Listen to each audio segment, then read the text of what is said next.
Kembali lagi di Jurnal Barata dengan saya Bagas Sumarlan.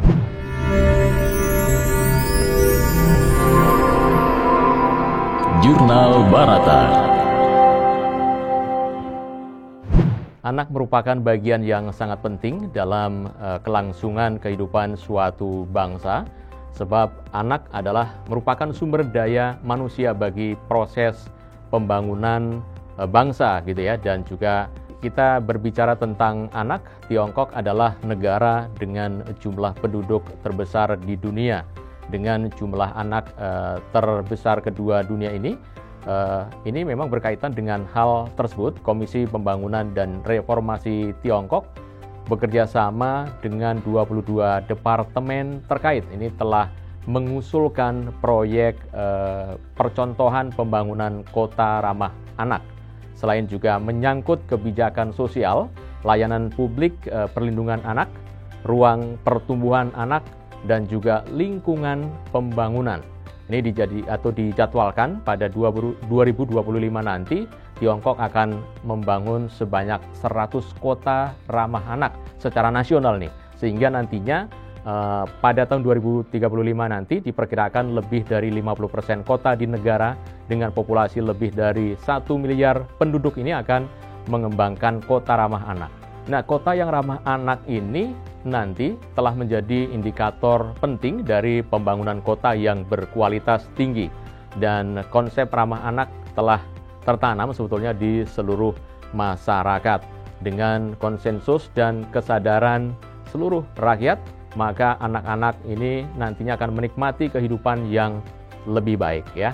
Nah, masih berkaitan juga dengan tumbuh kembang anak pada bulan November 2021 lalu adalah para anggota parlemen di Tiongkok sendiri mengesahkan undang-undang yang menyoroti tanggung jawab orang tua dalam pendidikan keluarga.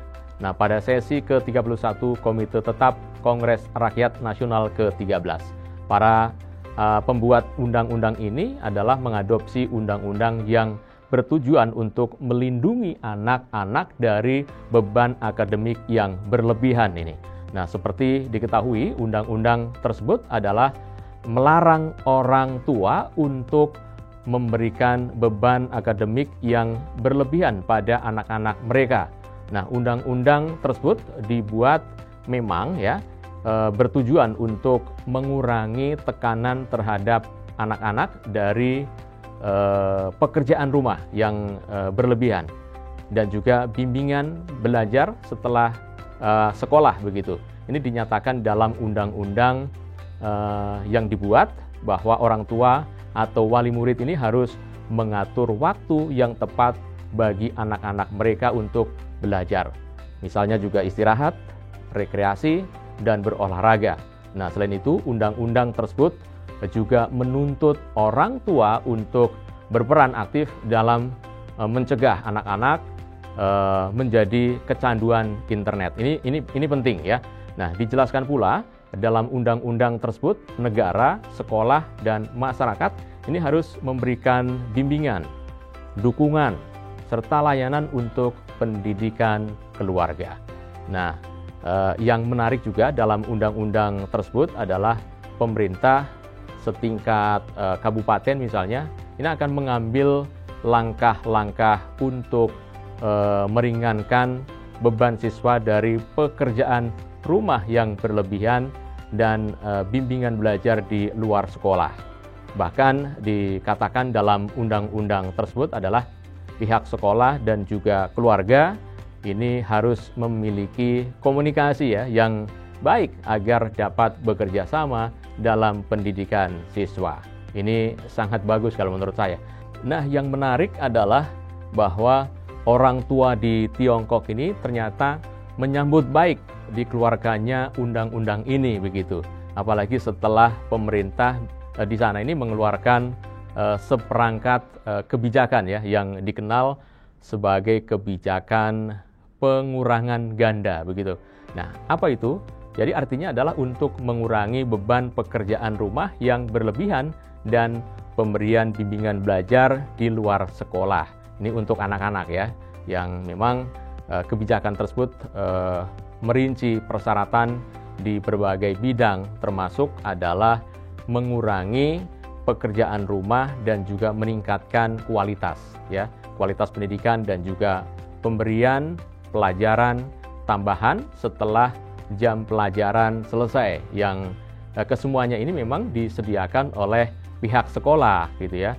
Nah, kesadaran ini mengenai arti penting dari pemenuhan hak anak dan juga perlindungan anak sebenarnya ini telah muncul di benak para pemangku kepentingan ya di seluruh dunia sejak puluhan tahun yang lalu. Ini juga sebenarnya sudah ada.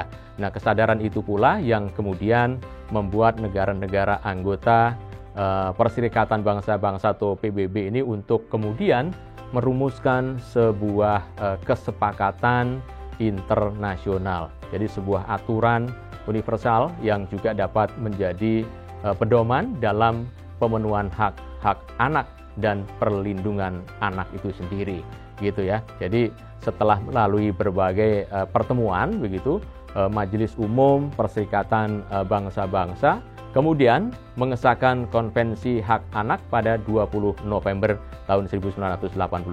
Nah, hari pengesahan Konvensi Hak Anak itu adalah kemudian dikenal sebagai Hari Anak Sedunia. Dan berkaitan dengan hal tersebut, belum lama ini pengelola Museum Istana Tiongkok ini mengumumkan bahwa anak-anak di bawah usia 6 tahun dengan tinggi badan di bawah 1,2 meter ini bisa masuk gratis ke dalam Museum Istana Tiongkok.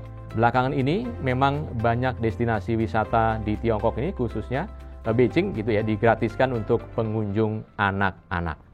Nah, misalnya pada 6 Desember 2021 yang lalu ini, di mana pengelola Istana Museum Panas Lama di Tiongkok begitu ini mengumumkan mulai tanggal 13 Desember 2021 pengunjung anak-anak yang berumur di bawah 6 tahun atau dengan tinggi badan di bawah 1,3 meter boleh masuk secara gratis di sana. Nah, selanjutnya pada 8 Desember 2021, menurut situs resmi dari Pusat Manajemen Taman Beijing, Taman Kuil Surga dan Taman Tauranting, ini baru-baru ini juga digratiskan untuk anak di bawah usia 18 tahun. Sementara itu, planetarium di Beijing juga menggratiskan tiket masuk bagi anak-anak di bawah umur.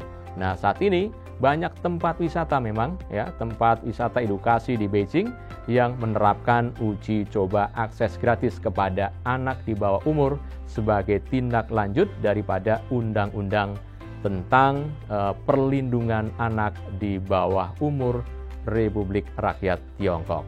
Nah, adanya pemberian tiket masuk gratis ini di tempat wisata begitu di Tiongkok ini merupakan salah satu wujud daripada kepedulian pemerintah Tiongkok itu sendiri sebetulnya ya, sekali lagi terhadap pemenuhan hak-hak anak untuk memperoleh pendidikan terhadap pendidikan anak, dan memang ini adalah pendidikan yang merupakan salah satu indikator utama pembangunan dan kualitas sumber daya manusia suatu negara, sehingga kualitas sumber daya manusia sangat tergantung dari kualitas pendidikan.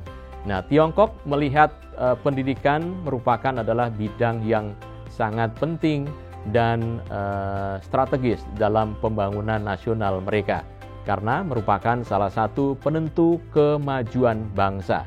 Nah, pendidikan bahkan merupakan sarana paling efektif untuk meningkatkan kualitas hidup dan derajat kesejahteraan masyarakat, serta yang dapat mengantarkan Tiongkok mencapai kemakmuran. Demikian Jurnal Barata kali ini, saya Bagas Sumarlan.